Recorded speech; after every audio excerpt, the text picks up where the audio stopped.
Hello guys, मैं आपका भाई दोस्त educator of economics love Kaushik इस वीडियो में आपको सीयूईटी 2025 एग्जामिनेशन का सिलेबस बताना चाहता हूं। स्पेशली कॉमर्स वाले बच्चों के लिए सिलेबस एप्लीकेबल है, क्योंकि यह सिलेबस जानने से आपको पता चलेगा कि आपने जो क्लास 12th के अंदर पढ़ा है वो कितना काम का है सीयूईटी के पेपर में।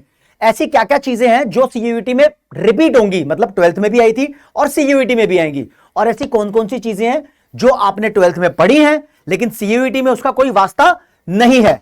देखते हैं तुम्हारे साथ कितने सारे बदलाव एनटीए के सिलेबस में किए गए हैं। नेशनल टेस्टिंग एजेंसी तुम्हारा सीयूईटी का पेपर कंडक्ट कराएगी, और भी रेलेवेंट इंफॉर्मेशन, भैया पेपर कैसे होगा, कितने से सीयूईटी यूजी के फॉर्म्स आउट हो गए हैं, आप अप्लाई करना स्टार्ट कर सकते हो। 22 मार्च की रात को 11:50 तक आप अप्लाई कर सकते हो। जल्दी मत मचाना कोई भी, क्योंकि कैसे अप्लाई करते हैं, रजिस्टर कैसे करते हैं, उसकी एक स्पेशल वीडियो आपको कॉमर्स वाला यूट्यूब चैनल पे मिल जाएगी, ताकि आपकी कोई गलती आपके भविष्य से आपका कोई कॉम्प्रोमाइज ना कराए। इसलिए वीडियो देखकर फिर आप अप्लाई कर लेना, तसल्ली से आराम से अप्लाई करना, ठीक है। चलो स्टार्ट करते हैं दोस्तों। कॉमर्स में सबसे पहले मैं इकोनॉमिक्स के सिलेबस पे आऊंगा, क्योंकि यहां पर चिंता का विषय आ गया है।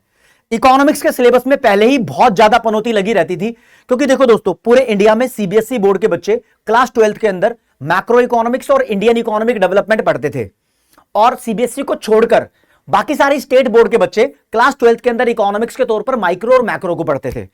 तो अब एनटीए ने क्या किया कि जो अब तुम्हारा इकोनॉमिक्स का पेपर होगा उसके अंदर तुम्हारी माइक्रो इकोनॉमिक्स और मैक्रो इकोनॉमिक्स आएगी।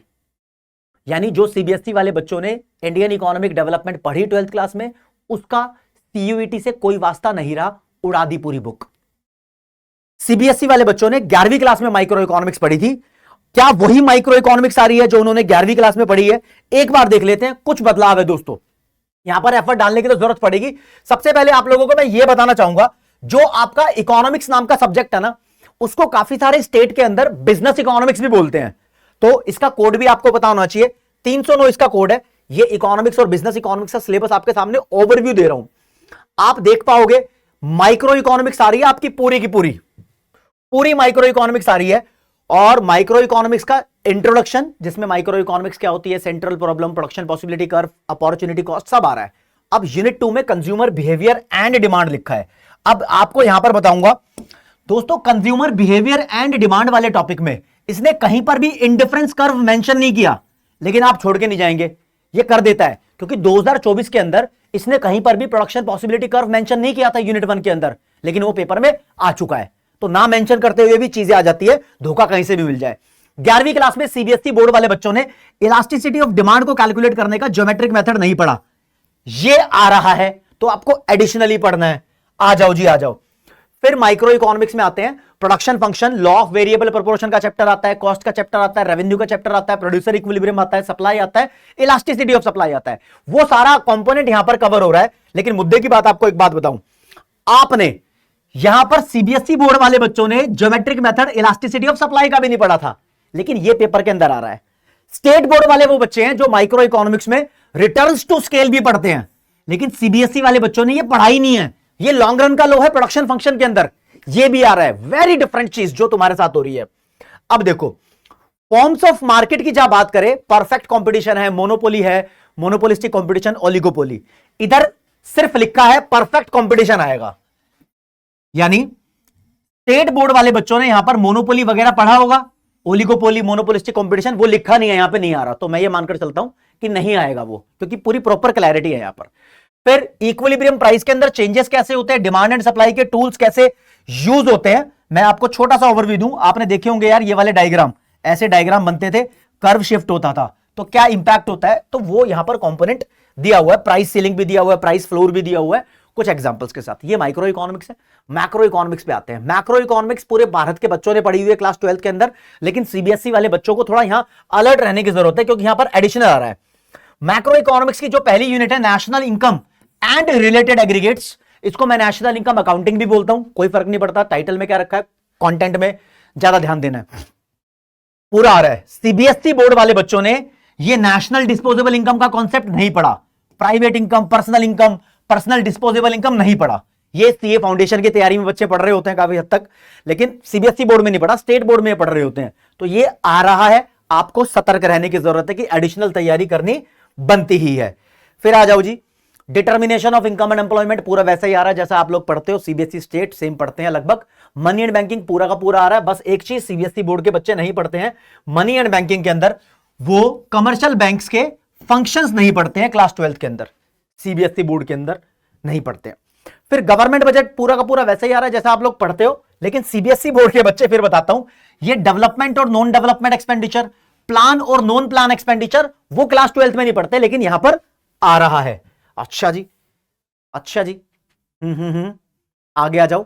बैलेंस ऑफ पेमेंट तुम्हारा वैसा का वैसा आ रहा है जैसा तुम्हारे कोर्स के अंदर होता है।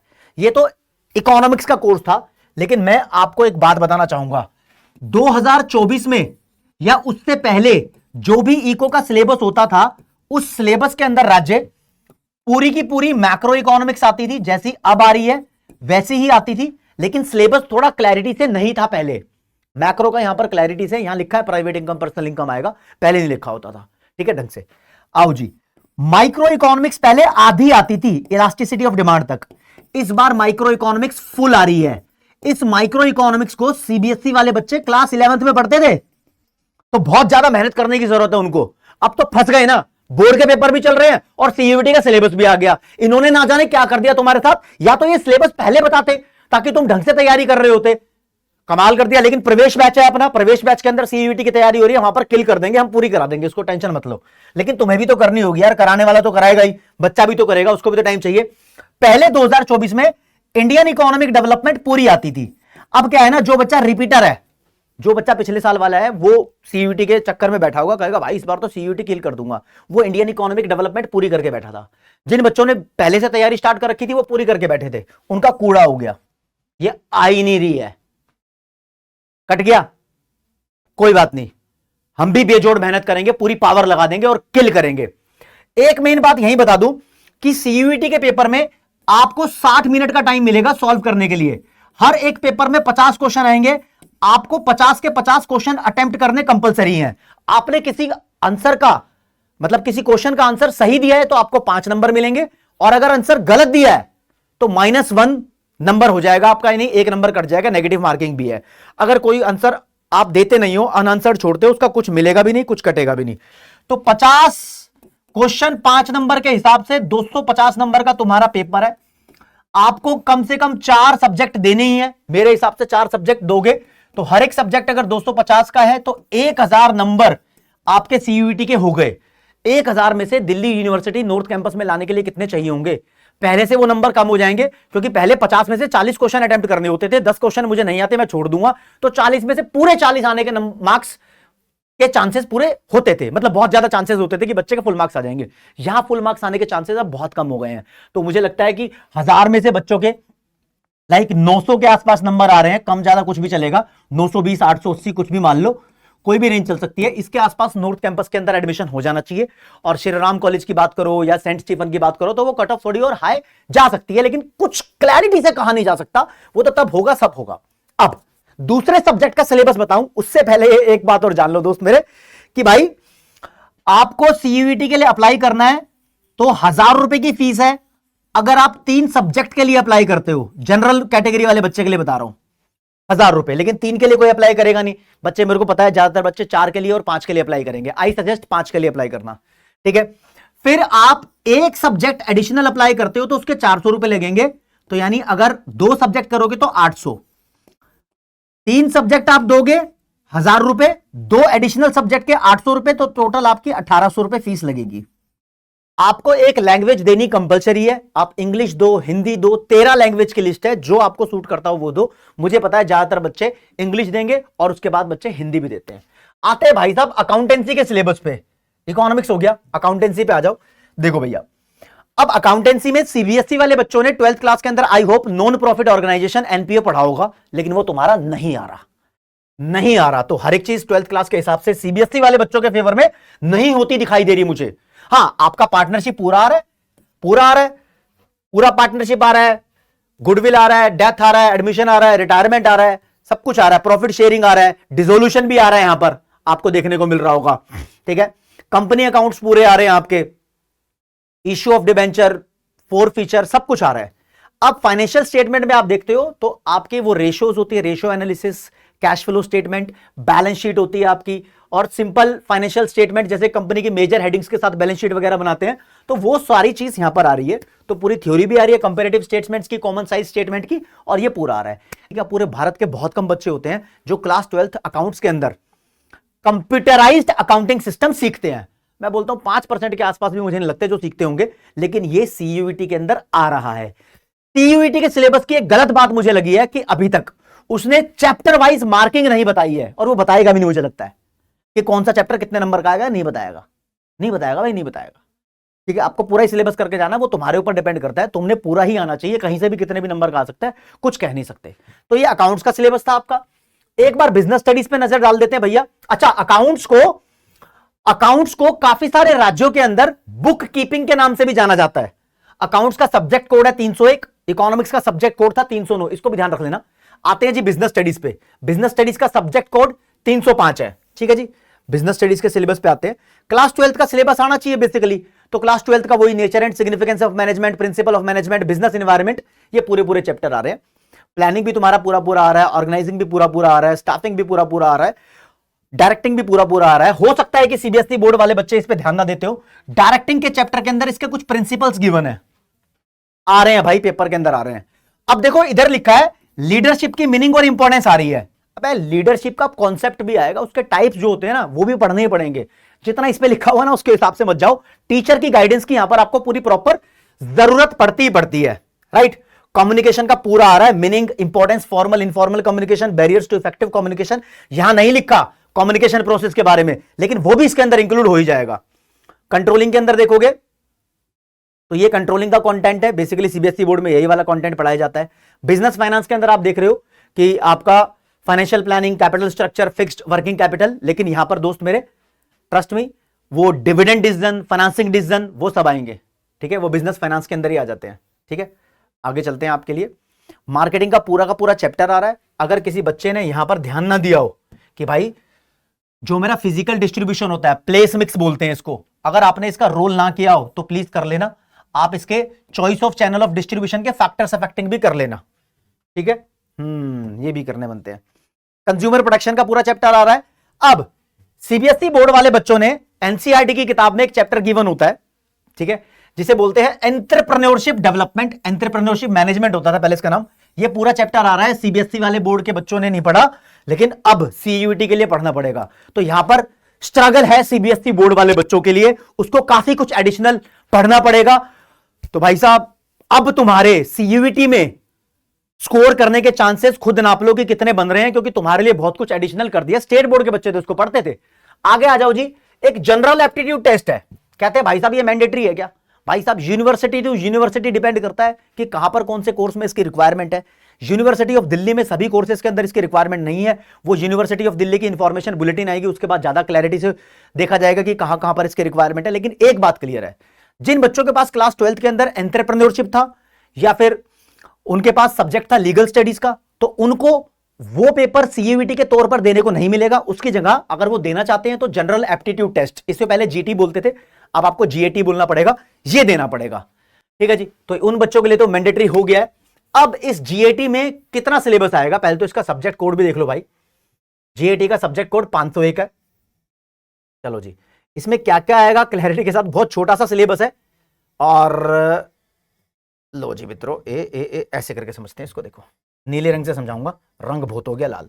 हाँ जी, जनरल नॉलेज आएगी, कुछ क्लैरिटी नहीं है कहां से आएगी। बेसिक जीके आएगी। करंट अफेयर्स, इसके लिए बच्चों को न्यूज़पेपर पढ़ना चाहिए था, न्यूज देखनी चाहिए थी, लेकिन ठीक है करंट अफेयर आएंगे। जो रिसेंट 3-4 महीने के हैं वो नहीं आते, बेसिकली उससे पहले वाले आने के चांसेस ज्यादा रहते हैं, क्योंकि पेपर तो सेट हो चुका होगा ना।